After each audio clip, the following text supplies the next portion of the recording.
জুবিন গাৰ্গক বিষ খুৱাই হত্যা কৰা হৈছিল আৰু তাৰ কাৰণে শ্যামকানু মহন্ত আৰু যি সিদ্ধাৰ্থ শৰ্মা এই দুইজনে এক পৰিকল্পনা প্ৰস্তুত কৰিছিল তেওঁলোকে কনস্পিৰেসি কৰিছিল আৰু বিদেশী ৰাষ্ট্ৰলৈ নি এইটো এক দুৰ্ঘটনাৰ ৰূপ দিবলৈ চেষ্টা কৰিছিল এই কথা গুলিয়াব লাগিব শ্যামকানু মহন্তক গুলিয়াব লাগিব সিদ্ধাৰ্থ শৰ্মাক গুলিয়াব লাগিব এই মিত্তাল বোলাটোৱে আৰু এই সিদ্ধাৰ্থ শৰ্মা এই দুইটাই মিলি জুবিন গাৰ্গৰ বহুত খা সম্পত্তি লুটিলে এটা তাৰ ফ্লেটটো চিজ হ'ব লাগে জুবিন দা দুখীয়া মানুহ ভাল পাইছিলে কোনোবা দুখীয়া মানুহ এজনক ফ্লেটটো দি দিব লাগে চিজ কৰি আমিতো সেইটো দাবী কৰিছোঁ তাৰ ইমান আয়ৰ উৎস ক'ত সি ৩-৪খনকে ইন'ভা ক'ৰ পৰা কিনিব পাৰিলে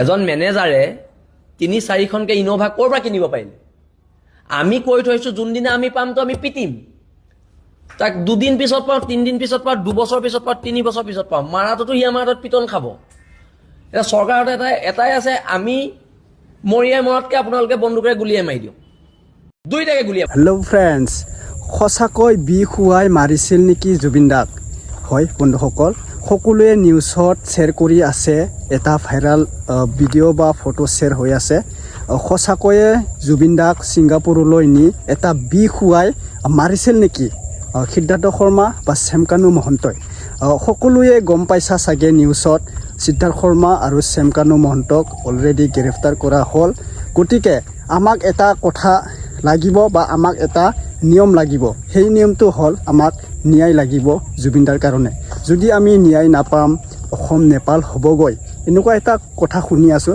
আৰু মই কোৱা কথা নহয় এইটো যে বিষ খুৱাই জুবিনদাক মাৰিছে বুলি তোমালোকে ভিডিঅ'ত চাই ল'ব বা নিউজত চাই ল'ব আগতে কি কথা কোৱা আছে আৰু গৰিমা গাৰ্গ জুবিনদাৰ ৱাইফ গৰিমা গাৰ্গ কথা ন্যায় পাবই লাগিব বুলি এটা কথা লাইভ ভিডিঅ'ত আহি ক'লে তোমালোকে ভিডিঅ'টো চাই ল'ব আৰু কমেণ্ট কৰিব নাপাহৰিব গাইজ সকলোৱে ভিডিঅ' আৰু ইয়াৰে মাজত অকল এইটো কথা কোৱা নাই সকলো ৰাইজৰ ৰজাসকলে সকলো পাব্লিকসকলে এভৰিবডি সকলোৱে জুবিনদাৰ কাৰণে ন্যায় বিচাৰি মানে শ্যামকানু মহন্তক সিদ্ধাৰ্থ শৰ্মালৈ ফাঁচীৰ দাবী উঠাই আছে এতিয়া আমি পামনে কল ৰেকৰ্ড ভাইৰাল এটা ভিডিঅ' শ্বেয়াৰ হৈ আছিল নহয় পানীত ডুবি মৰা আৰু এনেকুৱা এটা ছিংগাপুৰলৈ কিবা এনেকুৱা কোৱা এটা কথা আছিল এতিয়া অলপ লাহে লাহে আহি আছে ন কথাষাৰ লাহে আহি আছে শিখৰজ্যোতি শৰ্মা নেকি ই কৈ আছে কিবা কিবি এটা কথা আহি আছে আৰু ন আহি যাব আমাক ন্যায় লাগিবই আৰু ন্যায় পাবই লাগিবই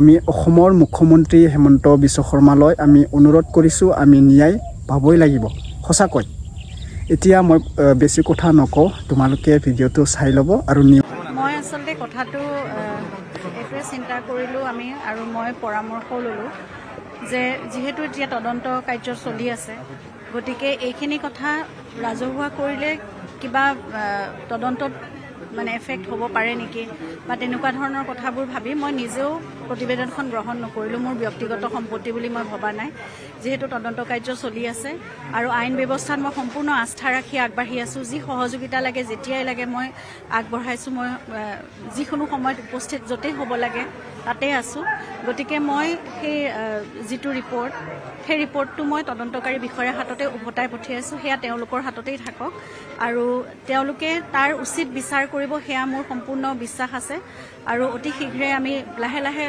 ভালকৈ আগবাঢ়িছে বুলি আমি বিশ্বাস কৰিছোঁ আৰু অতি শীঘ্ৰেই তাৰ ফলাফলসমূহ আমি ভালকৈ পাম বুলি আশা কৰিছোঁ গতিকে সেয়া আদালতৰ ওচৰতে হওক বা তদন্তকাৰী বিষয়াৰ ওচৰতে থাকক এতিয়া মই ব্যক্তিগত সম্পত্তি হিচাপে মই ভবা নাই আৰু সেইখিনি তদন্ত ভালকৈ হওক এতিয়া আমাক সেইটোৱে কথা যে কি হৈছিলে এই কথাটো আমাক অতি শীঘ্ৰেই লাগে আৰু একদম জোৰদাৰ তদন্ত হওক পানী নসৰকাকৈ হওক আৰু প্ৰতিটো কথা আমি জানিব লাগিব এতিয়া বহুত মানে কিবা কিবি কথা বহুত ওলাইছে গতিকে এই কথাবোৰ কিমান দূৰলৈকে কেনেদৰে সত্যৰ কোন আচলতে তাত মানে দোষী আছে আৰু যি দোষী আছে সিহঁতে কঠোৰ শাস্তি পাব লাগিব এতিয়া মোৰ মানে মই এটাই কথা ক'ব বিচাৰোঁ মোৰ মানুহজনক মই হেৰুৱাইছোঁ তেখেতক মই ঘূৰাই নাপাওঁ কেতিয়াও কিন্তু তেওঁ উচিত ন্যায় পাই যাবই লাগিব আৰু সেই মানুহজন সকলোৰে মানুহ আছিল সকলোকে নিজৰ সৰ্বস্ব দি পেলাই ভাল পাইছিল সেই মানুহজনৰ লগত অন্যায় কেতিয়াও হ'ব নোৱাৰে সেইকাৰণে এতিয়া মোৰ এয়া সম্পূৰ্ণ অনুৰোধ দাবী মোৰ প্ৰাৰ্থনা মোৰ সকলো যে মানুহজনক ন্যায় দিয়ক অন্ততঃ জুবিন গাৰ্গৰ ক্ষেত্ৰত যাতে কথাবোৰ কোনো ধৰণৰ অন্য বেলেগ মূৰ নলয় এতিয়া তদন্ত সম্পূৰ্ণ মানে একদম ভালকে হ'ব লাগিব শেখৰে এটা কথা কৈছে যে শেহতীয়াকৈ যে বিহপান কৰোৱাইছিল জুবিনক এনেকুৱা ধৰণৰ কথা ৰিমাণ্ড কপি আছে, ৰিমাণ্ড কপিত তাৰমানে উল্লেখ কৰা দেখিবলৈ পোৱা গৈছে আমি। শেখৰে যদি জানিছিল সেই কথাটো ইমান দিনলৈকে কিয় লুকুৱাই থৈছিল? আৰু যিকে নহওক ইনভেষ্টিগেশ্যন চলি আছে, গতিকে কথা ওলাবই। যদি কোনোবাই কৰিছে তেনেহ'লে তাক কঠোৰতকৈ কঠোৰতম শাস্তি হ'ব লাগিব। এই মানুহজনক এনেকুৱা অৱস্থালৈ নিব লগা কিয় হ'ব পাৰে? সকলোকে ইমান মৰম কৰিছিল মানুহজনে, অকল মৰমেই কৰিব জানিলে আৰু তাৰ বাহিৰে একো নাই। মোকো অকল শিকালে যে বিশ্বাসেই কৰা সকলোকে, আৰু সকলোকে আমি নিজৰ বুলি আঁকোৱালি লৈছিলোঁ। নিজৰ আছিলে সকলো, চব পৰিয়ালৰ আছিলে, সকলো ভাই ককাই চব মানে এটা পৰিয়াল আছিলোঁ। মোক সদায় কৈছিলে তেওঁলোক এক্সটেণ্ডেড ফেমিলি, তেওঁলোকৰ কাৰণে আমি চিন্তা কৰিব লাগিব, তেওঁলোকৰ পৰিয়ালৰ কাৰণে। সদায় সেইটোৱে কৰি থাকিলোঁ। আমাৰ লগত কি কৰিলে তেতিয়াহ'লে যদি এনেকুৱা কৰিছে? গতিকে কোনোবাই যদি কৰিছে নহয়, কঠোৰতকৈ কঠোৰতম শাস্তি যি হ'ব পাৰে তাৰমানে দিয়ক। মই সেয়া মই ইতিমধ্যে উল্লেখ কৰিছোঁ যে ইনভেষ্টিগেশ্যন যিহেতু চলি আছে, মই আইনৰ কথা একোৱেই নাজানো। গতিকে মোৰ লগত ৰাখিলেনো কি হ'ব, বা ৰাজহুৱা কৰিলে কিবা যদি হেম্পাৰ হ'ব পাৰে নহ'ব পাৰে, মই একো কথা নাজানো। গতিকে সেয়া মই তদন্তকাৰী বিষয়াৰ হাততে মই উভতাই পঠাইছোঁ। যদি সেয়া ৰাজহুৱা কৰিব পাৰি তেতিয়াহ'লে হয়তো তেওঁলোকৰ পৰাই হয়তো পাব। আৰু গতিকে মই আইনৰ কোনো কথা মই যি নজনা কথাটো মোৰ জ্ঞান শূন্য মই এই ক্ষেত্ৰত, গতিকে সেয়া মই হাতত ল'ব বিচৰা নাই। গতিকে মোৰো ব্যক্তিগত সম্পত্তি নহয়, এতিয়া তদন্তটো ভালকৈ হ'ব লাগে, তাত কোনো ব্যাঘাত জন্মিব নালাগে। মই ঘূৰাই পঠিয়াইছোঁ তেওঁলোকৰ হাতত। কৰিছে হয়, আজি ষ্টেটমেণ্ট লৈছে মোৰ আৰু ভণ্টিৰ। সম্পূৰ্ণভাৱে দীঘলীয়াকৈ তেওঁলোকে সকলো লৈছে। একদম আৰম্ভণিৰ পৰা মই জুবিনক কেতিয়াৰ পৰা চিনি পাইছোঁ তেতিয়াৰ পৰা সকলো। যোৱাকালি ফেচবুক লাইভত 1 ঘণ্টা মই কৈছোঁ, আৰু যদি কিবা ক'ব লাগে মই ফেচবুকৰ জৰিয়তে ক'ম। কাৰণ সাংবাদিকসকলৰ আগত কথা ক'লে চিলেক্টেড পৰ্চন এটা কাটি তুলি দিয়ে, ফলত দেশত বেয়া পৰিৱেশো সৃষ্টি হ'ব পাৰে। সেইকাৰণে এই ঘটনাটোৰ সম্পৰ্কত মই যি ক'ব লাগে ফেচবুকৰ জৰিয়তে ক'ম, যাতে গোটেই অসমৰ মানুহে কথাখিনি একেলগে শুনিব পাৰে। মই একোৱে নকওঁ এই বিষয়ত। আপোনালোকক ক'ব লাগিলে আপোনালোকে সোধা প্ৰশ্নখিনি মই বুজি ল'ম, উত্তৰখিনি কিন্তু মই ফেচবুকৰ জৰিয়তে দিম, যাতে সকলোৱে একে কথা শুনিব পাৰে, একে কথা বুজিব পাৰে। নহ'লে এটা টিভি এটা কাটিব, এটা টিভি এটা কাটিব, আৰু পৰিৱেশটো বেয়া হোৱাৰ সম্ভাৱনা থাকে।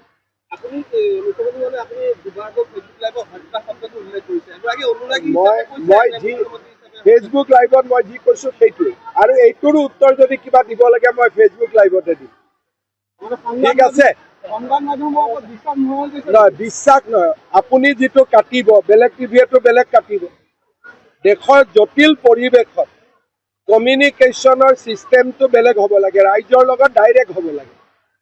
দেশত যেতিয়া জটিল পৰিৱেশ থাকে, মুখ্যমন্ত্ৰীয়ে ৰাইজৰ লগত ডাইৰেক্ট কথা পাতিব লাগে। মাধ্যমৰ জৰিয়তে কথা পাতিলে এটা শব্দও যদি AI জৰিয়তে ড্ৰপ কৰি দিয়ে কি হ'ব পাৰে? সিদিনাখনে এখন মানে কান্দি থকা ফটো এখন হাঁহি থকা ফটো কৰি দিলে। সেইকাৰণে যেতিয়া দেশৰ পৰিৱেশ জটিল হয়, তেতিয়া ৰাইজৰ লগত ডাইৰেক্টলি কথা পাতিলে ৰাইজ সন্তুষ্ট হয়। আপুনি অলপ আগত ফেচবুক লাইভত কৈ আছে, আপোনালোকে ফেচবুক লাইভতে উত্তৰ পাব। প্ৰশ্নখিনি মোক সুধি থব পাৰে। আপোনালোকে ইয়াৰো উত্তৰ ফেচবুক লাইভতে পাব।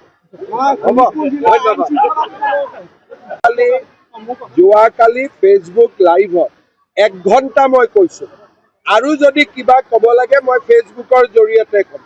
কাৰণ সাংবাদিকসকলৰ আগত কথা ক'লে চিলেক্টেড পৰ্চন এটা কাটি তুলি দিয়ে, ফলত দেশত বেয়া পৰিৱেশো সৃষ্টি হ'ব পাৰে।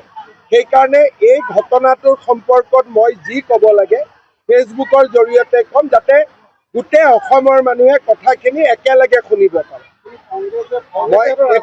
মই একোৱে নকওঁ এই বিষয়ত। আপোনালোকক ক'ব লাগিলে আপোনালোকে সোধা প্ৰশ্নখিনি মই বুজি ল'ম, উত্তৰখিনি কিন্তু মই ফেচবুকৰ জৰিয়তে দিম, যাতে সকলোৱে একে কথা শুনিব পাৰে, একে কথা বুজিব পাৰে।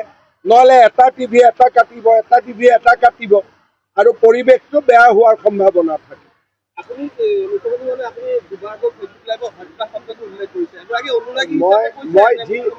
ফেচবুক লাইভত মই যি কৈছোঁ সেইটোৱে, আৰু এইটোৰো উত্তৰ যদি কিবা দিব লাগে মই ফেচবুক লাইভতে দিম। ঠিক আছে? নহয়, বিশ্বাস নহয়, আপুনি যিটো কাটিব বেলেগ টিভিয়েটো বেলেগ কাটিব। দেশৰ জটিল পৰিৱেশত কমিউনিকেশ্যনৰ ছিষ্টেমটো বেলেগ হ'ব লাগে, ৰাইজৰ লগত ডাইৰেক্ট হ'ব লাগে। দেশত যেতিয়া জটিল পৰিৱেশ থাকে, মুখ্যমন্ত্ৰীয়ে ৰাইজৰ লগত ডাইৰেক্ট কথা পাতিব লাগে। মাধ্যমৰ জৰিয়তে কথা পাতিলে এটা শব্দও যদি AI জৰিয়তে ড্ৰপ কৰি দিয়ে কি হ'ব পাৰে? সিদিনাখনে এখন মানে কান্দি থকা ফটো এখন হাঁহি থকা ফটো কৰি দিলে। সেইকাৰণে যেতিয়া দেশৰ পৰিৱেশ জটিল হয় তেতিয়া ৰাইজৰ লগত ডাইৰেক্টলি কথা পাতিলে ৰাইজ সন্তুষ্ট হয়। আপুনি অলপ আগত ফেচবুক লাইভত কৈ আছে CBI প্ৰসংগটো কোনে আপোনালোকে ফেচবুক লাইভতে উত্তৰ পাব। প্ৰশ্নখিনি মোক সুধি থব পাৰে। আপোনালোকে ইয়াৰো উত্তৰ ফেচবুক লাইভতে পাব। হ'ব, ধন্যবাদ। ওকে, এতিয়ালৈকে তোমালোকে ভিডিঅ'টো গমেই পাইছা আৰু চাইছা চাগে সম্পূৰ্ণকৈ। মামাই কোৱা কথাটো কি ক'ম বাৰু। এতিয়া সাংবাদিকলৈ প্ৰশ্নটো সুধিছিল সাংবাদিকসকলে মামালৈ, মানে অসমৰ মুখ্যমন্ত্ৰী ডক্টৰ হিমন্ত বিশ্ব শৰ্মালৈ এটা প্ৰশ্ন সুধিছিল, মানে ন্যায় পামনে কিবা কিবি কথা, এনেকুৱা কথা কোৱা আছে। হেমন্ত মামাই কোৱা মতে মানে লাইভত কৈ দিব। সাংবাদিকলৈ যি প্ৰশ্ন সুধিছিল এইটো এনচাৰ মানে মামাই নিজৰ ফেচবুক পেজত মানে লাইভত এনচাৰটো কৈ দিব, মানে সাংবাদিকলৈ কথা নকয়। মানে এনেকুৱা এটা ভেজাল হয় বুলি মামাই অলৰেডি ভিডিঅ'ত কোৱা আছে। আপোনালোকে ভিডিঅ'টো চাইছা যদি গম পাইছা, তোমালোকে কমেণ্টত জনাই দিব। মই একো কথা নকওঁ, এতিয়া আমাক ন্যায় লাগিবই। মোৰ এনচাৰটো খালী এইটোৱে, অকল এইটোৱে, আমাক বা তোমালোককো ন্যায় লাগিবই জুবিনদাৰ কাৰণে, হয়নে নহয় গাইজ?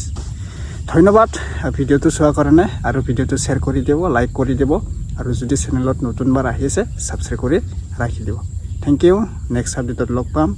Bye bye.